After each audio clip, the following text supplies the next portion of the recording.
और मुसलमान का जिंदगी में सबसे महत्वपूर्ण उसको कामना है।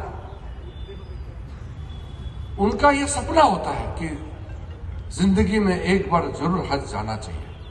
अगर उसका भी व्यवस्था अगर हम लोग नहीं कर पाते हैं तो फिर मैं किस चीज का मंत्री हूं। दिल्ली में जितने भी जो हज को ऑर्गेनाइज करते हैं, कंपनियों को भी, सरकारी तंत्र को भी, और सऊदी अरब में हमने जिद्दा में, रियाद में, मदीना में सब जगह जाकर के मैंने प्रावधान देखा।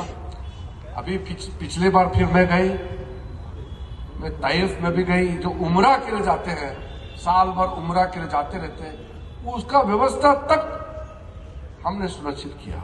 हज के आगे सोच करके हमने साल भर उम्रा के लोग जाते रहते हैं, उसके लिए भी हमने कोशिश की।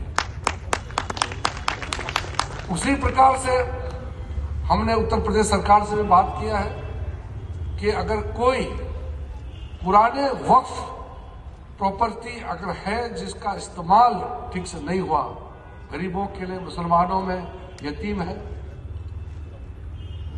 जो पिछड़े हैं, जिसको देखने वाला कोई नहीं है, ऐसा लोगों के लिए काम करने के लिए क्या हम कर सकते हैं, मुझे बताइए।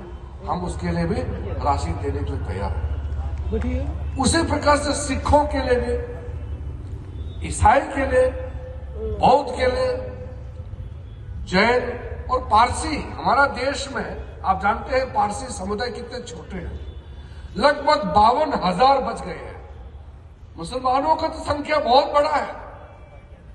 अभी मैंने इंडोनेशिया का मंत्री को बोल के आया कि अगले जो सेंसस आएंगे, मुझे तो लगता है कि दुनिया का सबसे ज्यादा आबादी वाले मुस्लिम मुल्क हिंदुस्तान होने जा रहा है। तो इतना ज्यादा संख्या है, तो मुसलमानों का तो संख्या बहुत ज्यादा है। अब पारसी को सोचिए, जिसका 52,000 बच गए हैं, उस पारसी समाज को भी हमने बचाने का कार्य शुरू किया है। 52,000 लुप्त हो जाएंगे।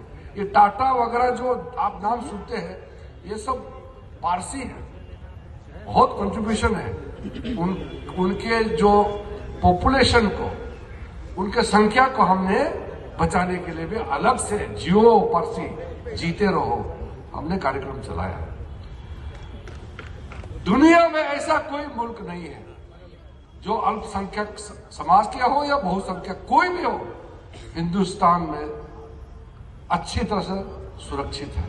कभी कभी आप लोग सुनते होंगे ना कि मुसलमानों के साथ जाति हो रहा है, या सिखों के साथ, ईसाई के साथ, ये प्रोपोगेंडा चलते रहता है। देखिए, किसी भी मुल्क में, और भारत बहुत बड़ा मुल्क है, भाई भाई में भी झगड़ा होता है। कभी कभी घर में औरत और मर्द के बीच में भी कभी कभी समस्या होते हैं। गांव में भी गांव वाला के बीच में भी कभी हो जाता है, परिवार में विवाद होते हैं। इसका मतलब ये नहीं कि हम दुश्मन हैं। इसलिए ये जो प्रोपोगेंडा करता है, तो मेरे दिल में बहुत चोट पहुंचता है, क्योंकि